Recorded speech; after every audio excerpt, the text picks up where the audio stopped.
بسم الله الرحمن الرحيم. طبعا سەرەتای خوێندنەوەم لە بۆ سەرەتایەکانی هەشتایەکانە زیاتر يعني بتحديد 82 بوو يعني تمام تقريبا 14 ساڵ بوو کە حەزم چووە کتێب خوێندنەوە و شتیوە يعني ئەو کاتیش سراعی بنێن فکر ئەوە گەلە زۆر بوو لەلایەن وەکو پێشان گوتنی مەسەلەن چەپ و ڕاست و ئەوانە ئەوجاوە وای کرد کە ئەمن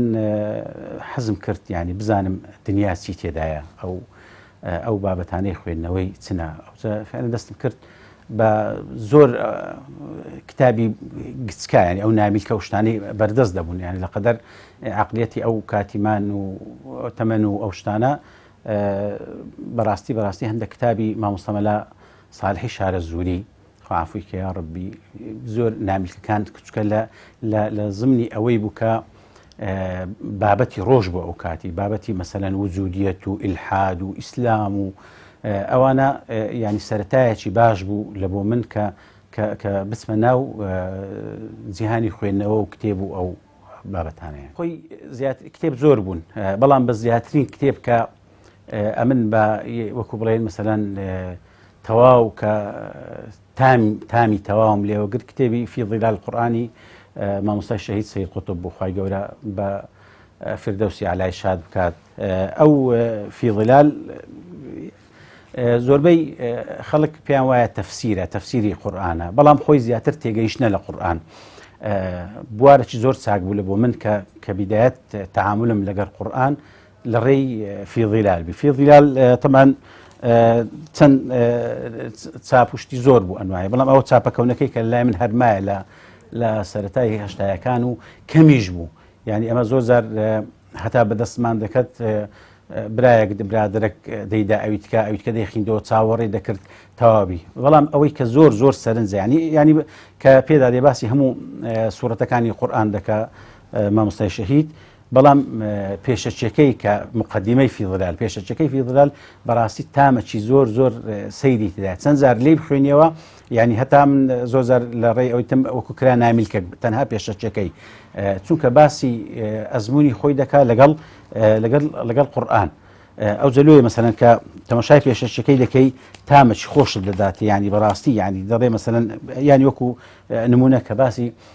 ژیان لەگەڵ قورئان قسەکردن لەگەڵ خوای گەورە لە ڕێی قورئان بەرزکردنەوەی ئاستی مرۆڤایەتی مرۆڤ کە دەستە ناو قورئان و مامەڵە لەگەڵ قورئان دەکا ئەوانە هەمووی تامەکی تایبەتە دەداتێ و لە هەمان کاتشە هانی داین کە ئەمە زیاتر یعنی وەکو گەنجی ئەو کاتی و خەڵکی ئەوەی هەرچەندە بیدایەت مەسەلەن لە بۆ کە تازە پێڕادەگەی پێدەچی زمانی فی ظلال ئەوەندە ئاسان نەبیلۆت بەڵام ئەوش هەروای کرد حتا زمانی عەرەبیەکەشمان بەهێزتر بی ینی پاراوتر بی مەسەلەن یان یەک لەوانەیە کە ئەو کتێبە بوو کە وای کرد ئەمن زیاتر حەز بکەم شتی بە عەرەبی بخوێنمەوە مەسەلەن لۆیە مەسەلەن باسی تەجروبەی خۆی دەکا سەید قوتب لەگەڵ قورئان و مامەڵەکردن ینی دەرچوونێک بوو لە باسکردنی قورئانی کلاسیکی لەوانەیە کە لەو تەفسیراتانی کە جەمال لێبوو ڕەحمەتوخوایان لێبی ئەو عولەما بەرزانەی ئەمە تەبەڕیە و ئیبن کەثیرە و زەمەشقیە و ئەوانە مەسەلەن بەڵام ئەزمموی سەید قوتب لەگەر تەعامل لەگەڵ قورئان و ئەو ظروفانەی کە ئەو کتێبەی لێ نووسیە کە لە ناوسزم بوو زیاتر مەسەلەن ئەوە بوو کە تامەچی تر ینی مانایەکی تر تێگەیشتنێکی تر لە بە قورئان تێدابی وەڵا ینی کتێبی ینی سەید قوتب بێزگە ئەوای ئەمن بەخۆم ینی لە خلال کە فی ظلالم چەند جارێک خوێندەوە و ینی لای زۆر دۆست و برادەرانش باسی دەکەین خوێندنەوەی زۆر زەڕورە بەڕاستی هەم خۆشەویستی قورئان لەلا دروست دەکا هەم وا لێ دەکە کە بە جۆرێکی تایبەت مەسەلەن مامەڵە لەگەڵ قورئان بکەیت لۆی سەید قوتب خوا عەفوی کە و بیخاتە تەرازووی چاکەکانی ئینشاءالله بەو کتێبەی پێم وایە خێرێکی زۆر گەورەی کرد تا ڕۆژی قیامەت بۆی دەنووسێ خۆی دیارە مەسەلەن سۆسیال میدیا شتێکی زەڕورە و بوویتە شتێکی ڕۆژانە یعنی ئێمە دەبێ مامەڵەی لەگەر بکەین و لەگەڵ ئەو تەکنەلۆجیا و پێشکەوتنەی بڕۆین چ گەنج چ ئەوەی بە تەمەن چ ئەو نەوەی ناوەڕاستی وەکو ئێمە مەسەلەن یعنی بەڵام هیچ شتێک تاویزی خوێندنەوە کتێب ناکە ئەو تامەی لە خوێندنەوەی کتێب دەکەی نە لە لاپتۆپ لە مۆبایل لە هیچ شتێکی نایکە ینی ئەو مامەڵە و حتا لایەنە دەرونیەکەی و لایەنە وەرگرتنەکەشی لە زانیاری ئەوەی کە لە کتێب وا دەکەیت هەز دەکەی زۆر نێزیشی لە کتێبەکە و ناوەڕۆژ کتێبەکە و نووسەری کتێبەکە بەڵام ئەگەر هەمان کتێب بە PDF و بەشتیوات تەماشایەکی ئەو تامەی لێ ناکەی لۆیە پێم وایە کە بە هیچ شێوەیەک ئەگەر بمانوێ ینی لە شتان بگەین و زانیاری و زانستمان زیاد بی ڕۆشنبیریمان زیاد بی بەڕاستی دەبی کتێب دایم و سعات هاوڵمان بی دایم سعات لەگەڵمان بی لە هەموو بوارەکانی ژیان هەتا لە بواری تەکنەلۆژیای سەردەمیش مەسەلەن دەتوانین لە ڕێگای کتێب لە ڕێگای شتیت کە بەڵام نابێت کتێب فەرامۆش بکرێت بە هیچ شێوەیە خۆی خوێندنەوە بۆ پەرەپێدانی شخصی خۆت ینی بەهێزکردنی تایبەتمەندی کەسایەتی خۆت ئەوە یەک دووەم دانانی ینی بەش ینی مەخزوونێک پێ دەڵێن لە ئەوەی یەدەکەی زۆر لە ڕۆشنبیری لە مێشکت و لە ئەوەت ینی ئێمە زۆر زار مەسەلەن گەنجە مەسەن لە بواری ڕاگەیاندنە لە بواری ڕۆشنبیری لە زۆر بواریت کەیە زۆر زار دەکەوتە بۆنە و مناسەبات وشتووە زۆر ناخۆشە ئەتوو زانیاریت نەبی لۆ ئێمە بخۆم چکە دەرچووی ئیعلامم ینی لێ ئیعلام کە ئەمە تعریفی سەقافەت دەکەین ڕۆشنبیرەکەی دەڵێ دەبی لە هەموو شتێک شتێکی بزانی وفعلا کە